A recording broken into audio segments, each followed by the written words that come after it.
Well, hello, friends, and I'd like to invite you to a new webinar on solar arcs. This is an introduction to solar arcs called The Light of My Life with Mark Jones. And I have Mark here today to talk about the webinar. Hey, Mark, thanks for joining me.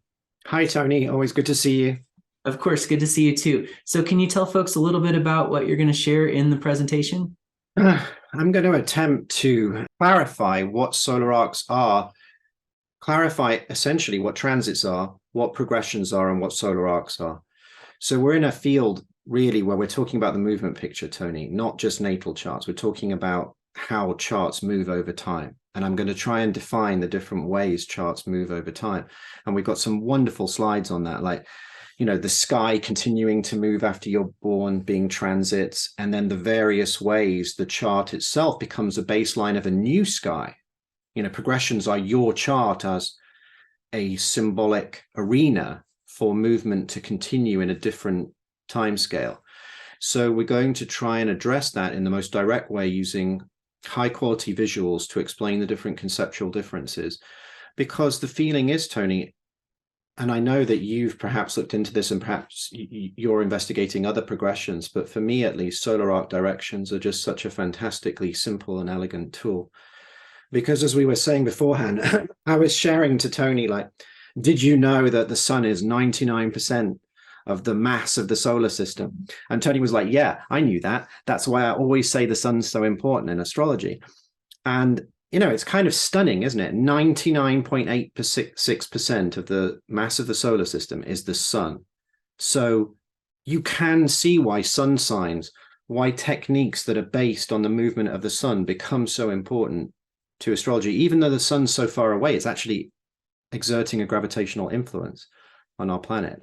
So the sun is unquestionably significant. And here you have this very elegant technique where you take the simplest form of progression of the sun and you elevate it into a universal progression technique using the baseline of the sun's movement for all planets in order to see how a chart moves.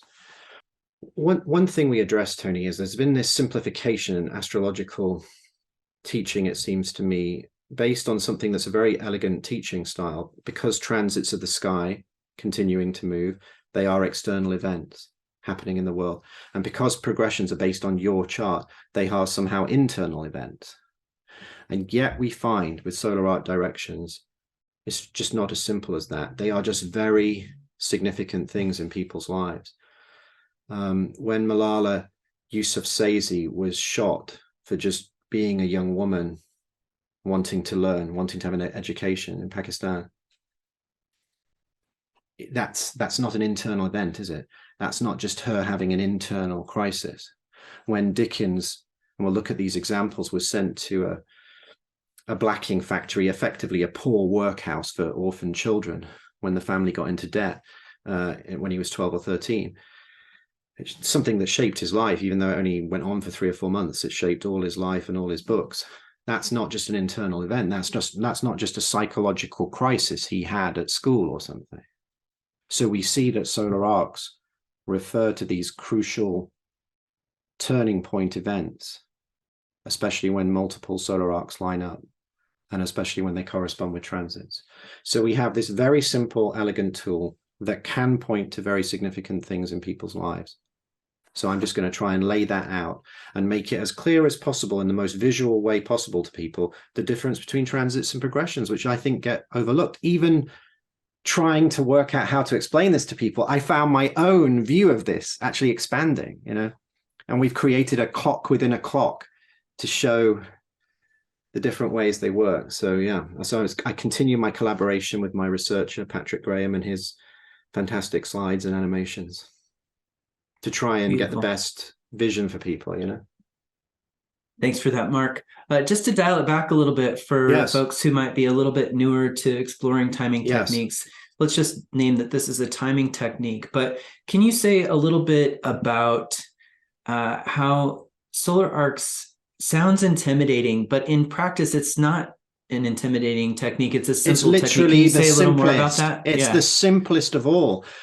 Well, because you're taking one motion, the daily motion of the sun after you were born, from the day you were born, the daily motion of the sun, which is approximately 1 degree basically, the one technical complication is that there are 365.24 days in a year, and there are 360 degrees in a circle. So there's that slight fractional out, but approximately 1 degree per day is the sun's movement after you're born. And this becomes 1 degree approximately per year for any planet in your chart. So it's literally, once you've grasped it, the single most simple technique. And you could in fact do it by eye most of the time. You know, if a planet is 5 degrees off a conjunction, when the person is aged 5, they are going to have the solar arc become a conjunction. Right. The one planet will catch up with the other. So you can just see the natal chart and you can just count, you know, if you can count to 5 in that moment. Exactly. Then you can see what's happening at age 5. And yeah. And actually, this technical simplicity, Tony, which is radical and breathtaking, and I frequently do it by eye myself in exactly that way, literally just counting to 5. Yeah.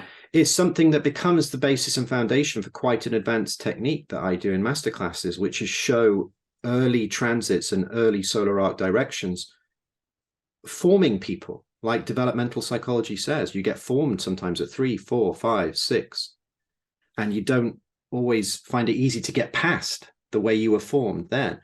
So these very simple solar arc directions that can be counted literally by just the number of degrees of separation between planets can prove to be enormously significant and even quite profound readings. So this talk is pitched for beginners because we're going to explain every principle as we go. You know, we keep broadening out the conceptualization so we can make it as direct and as simple as possible. Great. And yet we build it in terms of significance, because it's an extraordinarily simple technique that can give relatively nuanced and complex interpretive power. And that's the kind of thing I love, Tony. Simple, technical, psychologically rich, you know? Yes, you're so good at that. It's my favorite thing about astrology and the whole field, really, that we don't have to be, you know, technical or mathematical or astrophysics type, you know, brains seeing all the harmonics of astrology to realize just how useful astrology can be in terms of helping people understand their lives. Beautiful. Well, thanks so much for joining me today, Mark, to talk a little bit about the webinar. And if you're interested in watching this one, if you're joining us before the webinar is presented live, you can find all the details at astrologyuniversity.com/events. You'll find it listed on the calendar. Again, the name is The Light of My Life, so an intro to solar arc directions. So you can just look for solar arc in the search field of any page of the website as well, and it'll come up that way. And that's the way to look for it if you're tuning in after we've already recorded it. And if that's the case, you can just get the webinar for instant download. So just search for either Mark Jones's name in the search field or Solar Arc, and it should come up as an option. And if you have any trouble finding it, just email our help team at help@astrologyuniversity.com, and we'd be happy to help you out. Well, with that, I'll say thanks for tuning in, and thanks for joining me today, Mark. And until next time, take good care, friends. Thanks, Tony.